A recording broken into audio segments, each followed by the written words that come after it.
Olá, gente! Com vocês eu, Apolônia Grade, do canal Apolônia Grade, Rosa do Deserto e Outras Flores. E hoje, em Outras Flores, eu trago para vocês, para apresentação, essa coisa lindíssima e delicada.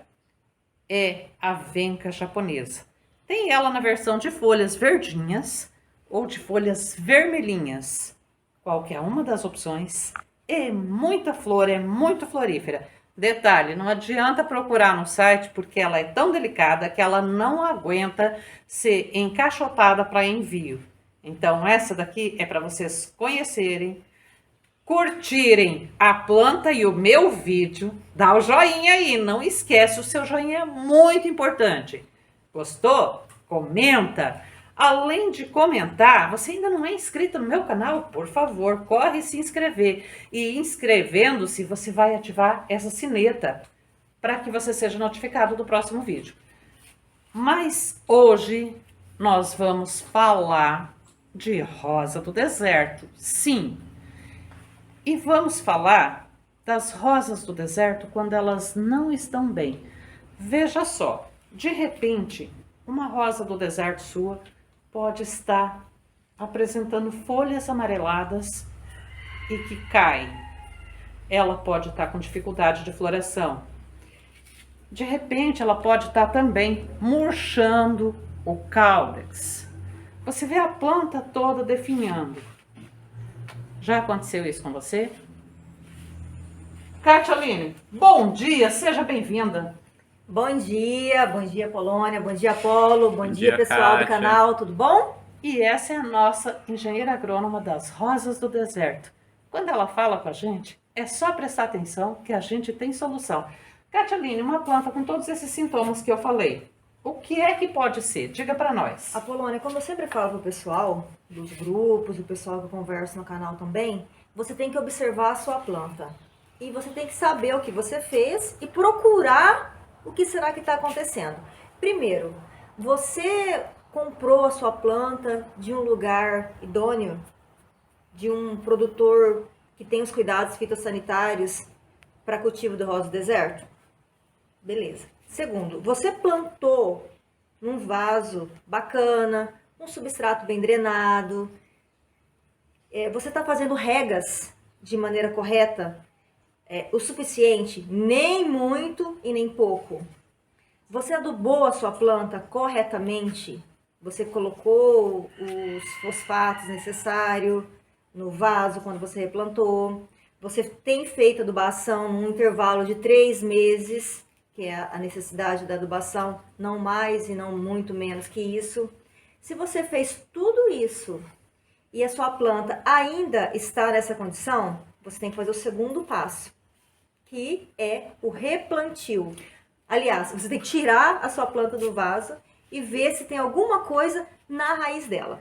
Porque eu acho, Kátia Aline, que então a gente pode estar falando, por exemplo, de cochonilha de raiz. A planta está murchando, está amarelando, está diminuindo. Sim, Apolônia. Ou será que poderia ser falta d'água também? Sim, então você vai replantar, desculpa, de novo, você vai desplantar a sua planta, vai tirar ela do vaso com cuidado, vai tirar a sua planta do vaso e você vai observar a raiz. Também poderia ser substrato velho, esgotado, que já está muito ácido, claro, pH. pode ser também. Pode ser a qualidade do substrato. Com quanto tempo a gente replanta uma planta? Olha, se ela está em vaso assim, é uma planta vigorosa que cresce, eu recomendo sempre um replantio anual. Um replantio anual e as adubações. Então você fez tudo isso. Descartou tudo, não é nada disso. Tudo, também não é cochonilha na folha, aquela cochonilha de carapaça. Não, é por eliminação. Não tem ácaros, você vai olhar a sua planta. Ela Também não não está tem com ácaro. ácaros, ela não está com ataque de outros insetos, não foi percevejo. Você vai olhar tudo isso, você vai entender a sua planta. Bom, tudo isso eu já falei no meu canal. Você acha vídeo que ensina sobre ácaro, você acha vídeo que ensina sobre cochonilha de raiz, cochonilha de carapaça, sobre o percevejo. Você também acha vídeo falando de rega e nós descartamos tudo isso. Então hoje nós vamos falar do que mesmo? De um outro problema que você pode estar tendo aí no seu vaso, o nematóide. nematóide. Você sabe o que é nematóide? Olha, Catialine, quando eu estudei biologia, eu estudei a classe, como é que é? Nematoda. Nematoda, mas ela faz parte daquela grande família que é Euminta. Eu Eu acho que ela tem a ver com lombriga Bicho geográfico. também. Os vermes de maneira geral, né? Que Ah, ataca aí. Então, assim, o nematóide são mais de 20 mil espécies de nematóide e que atacam seres humanos, animais, onde tem água, onde tem a presença de umidade, pode ter o nematóide. São mais de 20 mil que atacam os seres vivos de maneira geral e plantas são mais de 4 mil nematóides que pode estar presente nas suas plantas. Porém, desses 4 mil, eu encontrei pesquisas de 4 a 8 espécies de nematóides que pode atacar a sua planta. Catialine, é um assunto que eu não tratei até hoje no meu canal, nunca fiz qualquer referência, porque pelos meus conhecimentos eu não encontrei nas minhas rosas do deserto. Eu também não, Apolônia. Quando a gente. Porque esse assunto ele surgiu muito recente nos grupos. Algumas pessoas não foram clientes que comprou plantas tuas, né? Me procurou. Alguns falou em suculentas, outros falaram em rosa do deserto. E a gente conversou sobre isso e eu fui procurar um nematóide. Cacei na minha casa, que é chácara lá, pra tudo quanto é lado, não achei. Vim procurando, tava arrancando mato na frente da tua casa, até tem que conversar com seu vizinho, que eu não tava roubando planta. Eu tava arrancando pra ver se tinha algum nematóide. Dei uma olhada agora de manhã aqui no sítio e não encontrei nenhum. Parabéns, Apolônia. São 2 motivos de você não ter nematóide aqui. Um é o cuidado sanitário que eu sei que você tem. Segundo, porque você está num ambiente de floresta e ajuda a ter esse controle, a fauna que existe a fauna, porque são animais que estão aqui na sua chácara de maneira total. Então essa sua fauna ela é muito controlada e eu sei que você não usa venenos aqui, então você tem um controle muito rico. Então, vamos recapitular. Minha planta apresenta todos esses sintomas que nós já falamos. As folhas foram amarelando, caíram, ficou carequinha, sem folha.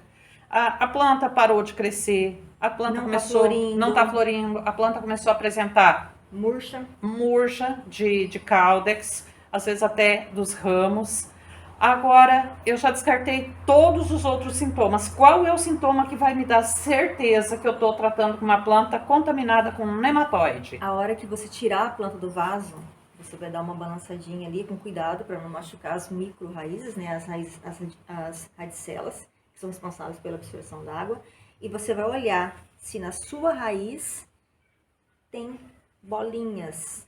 Bolinhas pequenininhas, menor que a bolinha do osmocote. Bem menor.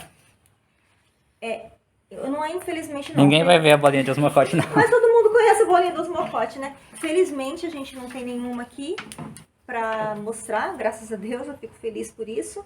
Mas são bolinhas que estão na raiz. Ah, mas alguém que tem um pouco de mais conhecimento pode falar assim, mas não, essa bolinha aí é bolinha de fixação de nitrogênio, como que é o nome mesmo? Micorrizas? Micorrizas. Não, gente. As micorrizas, elas estão presentes em leguminosas. Eu tô falando de uma Apocynae. Ó, até combina com o teu nome.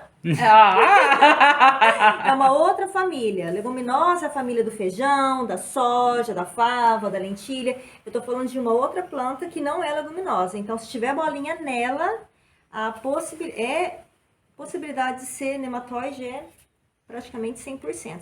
Então, são bolinhas que você vai encontrar na sua raiz. Então, nós estamos confirmando qual é o sintoma principal que indica a presença de nematóide na sua planta que não está bem. Você vai tirar ela do vaso, vai olhar ela com atenção. Se não tem aqueles pontos brancos característicos de cochonilha de raiz, você precisa prestar atenção nas menores raízes, que são as raízes de alimentação. Porque o nematóide, como a gente já começou tratando aqui, O nematóide, ele é um verme da mesma classe da lombriga humana. Fala pra mim, Kátia, o que é que ele faz de mal na planta? Ele vai colonizar as raízes primeiro nas menores e vai para as maiores também, porque determinado a infestação, ele vai estar em toda a sua raiz. É muito triste, muito feio. Como eu sou agrônoma, a gente teve muito contato com soja. Soja dá demais, Apolônia. Demais, soja dá, milho dá, bastante nematóide. Então, assim, o pessoal perde metade da lavoura com isso. Então, existe muito nessas terras de roça, de horta. Então, tem demais. Não tem como falar que não tem, não, porque tem. E ele vai, esse verme, ele vai entrar na raiz e ele vai colonizar essa raiz. E o ciclo do nematóide é de um mês, um nematóide. E tem o nematóide macho e o nematóide fêmea. Eles cruzam e pode pôr, dependendo do nematóide, até 2.000 ovos. A gente estava apavorado de 70 do ácaro? São 2.000 ovos por fêmea. E ele vai ficar na raiz, aí ele vai entupir a sua raiz. Primeiro que ele vai absorver tudo que a sua planta tem e está tentando buscar. Segundo que ele vai fazer essa obstrução e a sua planta ela não vai conseguir se alimentar. Kátia, fazendo uma correlação com o ser humano, aquela criança que está uma infestação séria de lombriga, ela vai ficar raquíticazinha, ela vai ficar com aparência amarelada, ela vai ficar magrinha, ela vai ficar barrigudinha e ela vai ficar com aquela aparência de desnutrida mesmo, e mesmo que ela coma bastante, ela não vai aumentar peso e tal. Então, eu vou te pedir só que enumere de novo os sintomas que nós vamos observar na planta. Amarelecimento das suas folhas, a queda das suas folhas, raquitismo, né? A folha ela pode crescer toda enrugada nessa parte aérea dela. O caudex ou caule em formação, ele vai estar murcho e, como eu falei, cai todas as folhas também. E o sistema radicular ele não desenvolve, ele vai ficar sempre mirrado e cheio de bolinhas. Só que as bolinhas, Apolônia, as bolinhas já, quanto mais bolinha, porque tá mais avançado. Mais avançado, cada vez mais avançado. Eu acho que você falou uma coisa muito importante agora, um pouquinho atrás, que eu fixei. A origem do nematóide, ele tá no solo, na terra. Então, uma coisa que eu sempre considerei muito importante no cultivo e que eu sempre recomendo é substrato de boa qualidade. Mas tem muita gente que ao invés de substrato, fala assim, mas eu usei uma terra lá da roça de soja, estava tão adubada, estava tão boa aquela terra. Peguei lá na roça de cultivo de milho, eu peguei a terra do solo. Por aí? Por aí é o problema. A gente não está falando isso para incentivar vocês a comprarem somente o substrato que a Polônia usa no cultivo dela, não. Tanto que a gente, depois, se vocês ficarem até o final, a gente vai ensinar alguns tratamentos para vocês, bem bacanas, de bastante resultado. Mas esse solo, né, essa terra que você pega lá na roça, na horta, essa terra, ela tem uma quantidade de argila maior. E essa argila, ela compacta. E essa compactação é onde o nematóide gosta de ficar. É onde a cochonilha também gosta de ficar. Então, procurem solos, procurem substrato. Substrato é o meio que você vai colocar a sua planta de boa procedência. Esterilizado, tratado, de confiança. E o tratamento, eu sei que ele pode ser feito com calor. O nematóide não resiste ao calor. Não gosta de calor. Você pode fazer o tratamento dele, que a gente chama de solar ou forno. Forninho mesmo. Pois é, mas aí eu não posso colocar a minha planta no forno. Não, Apolônia, você vai tratar o substrato. Ah, o substrato que você vai tratar, se você que estiver na roça, que estiver no lugar que você não tem acesso à aquisição de substrato, que a gente ensina, utilizar mistura de areia, de outras alternativas que você ensina, a gente vai ensinar a esterilizar esse substrato. Então, eu tô com a minha planta, confirmei, é nematóide. E aí, sei que o nematóide não aguenta calor e eu não posso colocar minha planta no forno. Não. Se você identificou a presença de nematóide em uma planta da sua coleção, ainda não joga ela fora. Segue com a gente porque nós temos algumas dicas, certo, Catialine? Tem sim, a gente tem alternativa para o seu problema. Pode ficar tranquilo que vai dar certo. Então é isso aí. Aguarde que o vídeo segue com esse tema, o controle do nematóide.